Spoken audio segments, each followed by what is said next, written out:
कथाओं के सार में इंसान को केवल जीवन मुक्ति की राह बताई जाती है।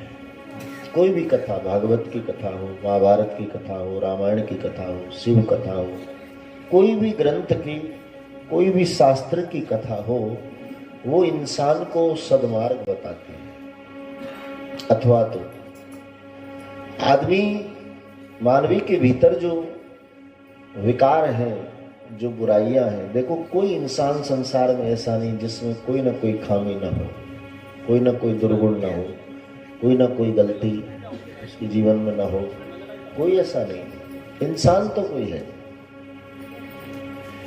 लेकिन पाप को असत्य की चादर से ढका जाए तो वो पाप और प्रबल होता है, लेकिन पाप को यदि स्वीकार कर लिया जाए तो वो पाप क्षमा हो जाता है, वो पाप नष्ट हो जाता है। जैसे अहिल्या का पाप हुआ जरूर, लेकिन पाप के बाद में जो प्रायश्चित हुआ है, उस प्रायश्चित के आंसुओं ने उसके पाप को धो दिया। वो पाप मुक्त हो गई, तभी उसको राम चरणों की धूलि मिली। अजामिल गणिका गीद ब्याद गजादि खल तारे घना, ऐसे ऐसे अदमों को उसने क्षमा कर दिया, उनका उद्धार कर दिया। तो फिर हम क्यों नहीं? हम भी अपने आप को उसी श्रृंखला में जोड़ें कि पता नहीं कौन अपराध इस जीवन में हुए, कौन त्रुटियां हुई, लेकिन अब हे हरि, हम सब गलतियों को लेकर, सब पापों को लेकर तेरी शरण में है। तू बख्श, तू कृपा कर। और भगवान ने वादा किया है मेरे भाई बहन कि कोई भी कंडीशन में प्राणी मेरे पास आएगा तो मैं उसको स्वीकार करूंगा। सन्मुख होए जीव मोय जब ही, तो जन्म कोटि अगनासो तबही। तू एक बार मेरे पास आ तो तेरे जन्म जन्मांतर के दोषों को दूर कर दूं, तुझे विशुद्ध करके साधु बना दूं। लेकिन कोई आए। मेरी समझ में कथा सुनने के बाद हमारे भीतर ये प्रायश्चित का भाव पैदा होना चाहिए कि जो विकार हम में रहे उनके लिए तू हमें क्षमा कर। हम कामी बहुत रहे, क्रोधी बहुत रहे, लोभी बहुत रहे, हमने पता नहीं क्या क्या किया, लेकिन हे ठाकुर तू दया का सागर है।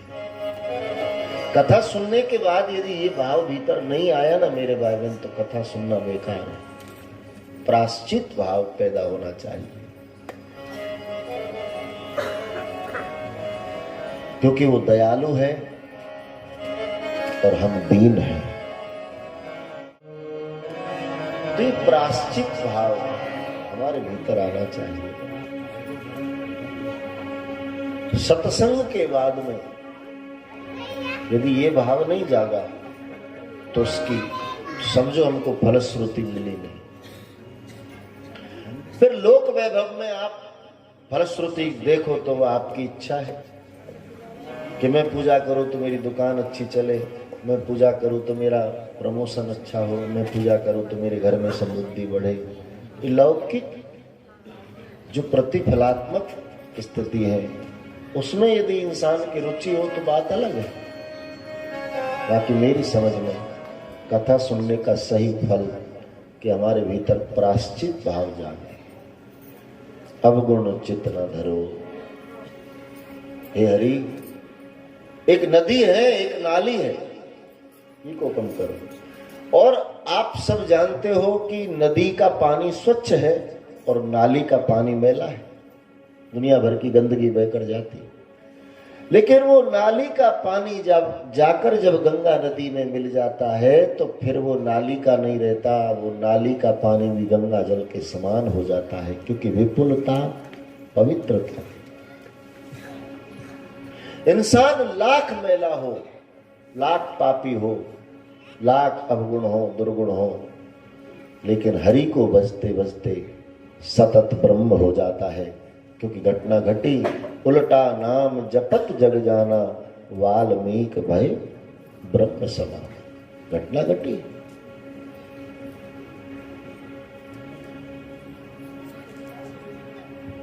एक लोहा शिकारी के हाथ में है जो जीव हत्या करता है, एक लोहा पूजा के मंदिर में रखा है जो काम आता है सेवा में।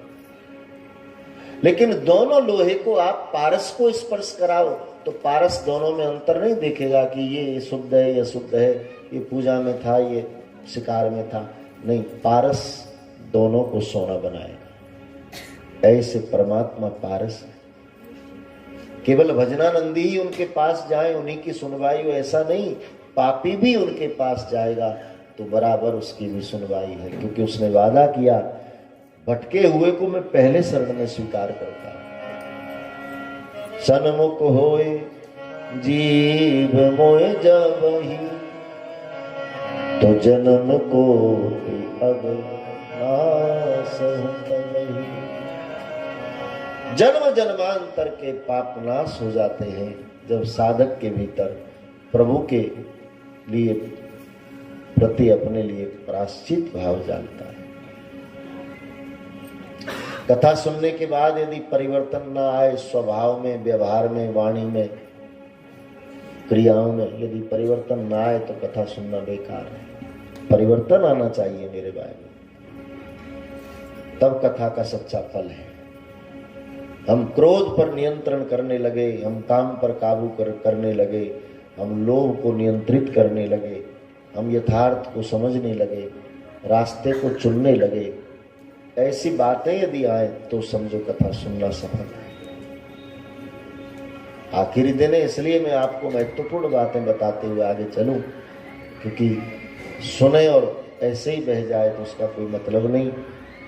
आपने समय निकाला, 3 घंटे यहाँ बैठे रहे, तो आपको कुछ अलौकिक मिलना चाहिए। लौकिक तो जो हमारे भाग्य में होगा सो मिलेगा बाप। हम पुरुषार्थ करें, परमात्मा फल देता ही है हर हाल में।